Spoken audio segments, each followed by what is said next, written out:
Assalamualaikum warahmatullahi wabarakatuh. Kenalkan, nama aku Ketanada Permata Utami. Nama saya Sulistri Sifat. Nama aku Laura. Nama aku Anissa Ramazahira. Nama aku Lutfi Intan Bapak Indah. Kami dari kelompok 1 Akan menjelaskan Tentang materi Kelompok sosial. Pertama, definisi kelompok sosial. Definisi kelompok sosial adalah himpunan atau kesatuan manusia yang berinteraksi bersama karena adanya hubungan di antara mereka untuk mencapai tujuan bersama.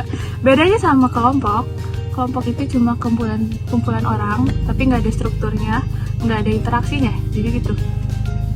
Contoh kelompok sosial itu adalah rapat OSIS. Ya, udah.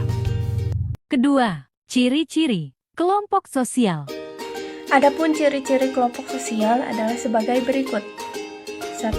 Kelompok sosial adalah satu kesatuan yang nyata, dapat dikenal dan dapat dibedakan kelompoknya. 2. Tiap anggota kelompok sosial merasa memiliki kepentingan yang sama. 3. Tiap kelompok sosial memiliki struktur sosial karena terdiri dari individu yang saling berkaitan. 4. Tiap anggota kelompok sosial memiliki peran-peran yang berbeda.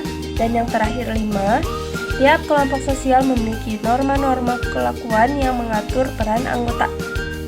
Ketiga, syarat-syarat kelompok sosial. Menurut Sujono Sukanto, ahli sosiolog asal Indonesia, manusia baru dapat dikatakan sebagai kelompok sosial apabila memiliki beberapa persyaratan berikut. Pertama, adanya kesadaran sebagai bagian anggota kelompok yang bersangkutan. Misalnya, aku masuk ke dalam suatu kelompok, aku tuh sadar bahwa aku bagian dari kelompok tersebut.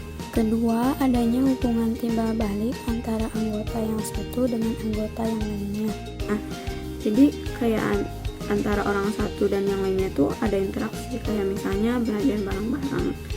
Yang ketiga, adanya faktor pengikat yang dimiliki bersama. Nah, aku kan di tugas sosiologi ini masuknya ke kelompok 1.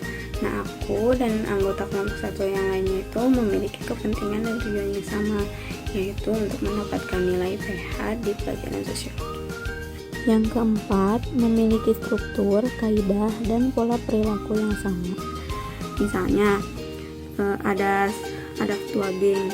Nah, dia yang bakal ngatur kapan jadwal belajarnya, kapan ngerjainnya gitu, kapan nanya ke kakak mentor buat konsultasi, gitu. Yang kelima, bersistem dan berproses. Jadi misalnya nih, kalian pengen masuk ke dalam organisasi OSIS. Nah, kalian harus ada prosesnya dulu, kayak misal isi formulir, nyiapin visi misi, dan tujuan kalian masuk organisasi Keempat, OSIS itu apa? tipe-tipe kelompok Kayak gitu. sosial. Menurut Emil Durkheim, kelompok sosial itu dibagi menjadi dua. Ada kelompok solidaritas mekanik sama kelompok solidaritas kerja. Solidaritas mekanik itu merupakan ciri dari masyarakat yang masih sederhana dan belum mengenal pembagian kerja. Kalau solidaritas organik itu masyarakat yang udah mengenal pembagian kerja. Menurut kajian Tony, kelompok sosial dibagi menjadi dua, ada Gemeinschaft dan Gesellschaft. Gemeinschaft merupakan kehidupan bersama yang berintim, pribadi, dan eksklusif. Suatu keterikatan yang dibawa sejak lahir, contohnya adalah ikatan perkawinan, agama, bahasa adat, dan rumah tangga. Gesellschaft merupakan kehidupan publik sebagai perkumpulan orang yang secara kebetulan hadir bersama, bersifat sementara atau semu. Contohnya ikatan kerja dan ikatan pengusaha. Yang ketiga ada dari Charles Harton Cooley. Kelompok sosial itu dibagi menjadi dua, ada kelompok primer dan kelompok sekunder. Kelompok sekunder ditandai dengan adanya pergaulan, kerjasama, dan tatap muka yang intim.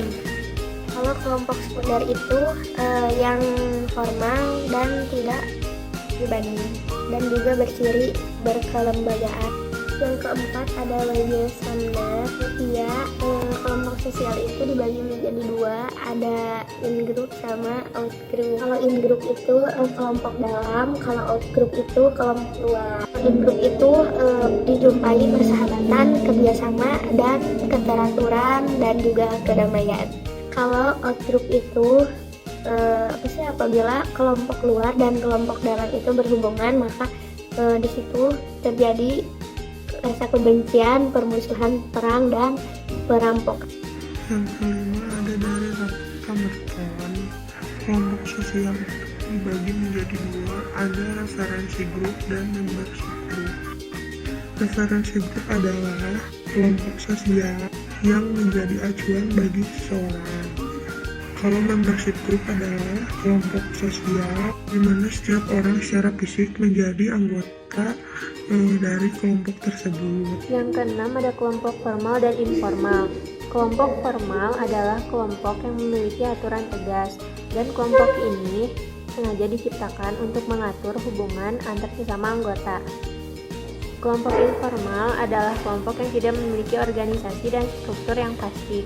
Kelompok informal ini umumnya terbentuk atas dasar seringnya bertemu di antara anggota kelompok yang memiliki pengalaman dan kepentingan yang sama. Yang ketujuh ada kelompok okupasional dan volunteer. Kelompok okupasional adalah kelompok yang tercipta karena semakin memudarnya fungsi kekerabatan. Kelompok ini terdiri atas berbagai profesi atau memiliki pekerjaan yang sama. Anggota kelompok ini biasanya memiliki aturan atau pedoman dalam bertingkah laku, yaitu berupa kode etik. Kelompok volunteer adalah kelompok yang terdiri atas berbagai anggota yang memiliki kepentingan yang sama juga. Namun, yang membedakan kelompok ini dengan kelompok okupasional adalah keberadaan kelompok ini tidak mendapatkan perhatian dari masyarakat. Yang kedelapan adalah kelompok sosial teratur dan kelompok sosial tidak teratur. Kelompok sosial teratur adalah kelompok sosial yang dimana setiap anggotanya yang ada di dalamnya sadar bahwa ia bagian dari kelompok tersebut, contohnya organisasi sekolah. Kalau kelompok sosial tidak teratur adalah berkumpulnya orang-orang di suatu tempat pada waktu yang sama, contohnya di kerumunan.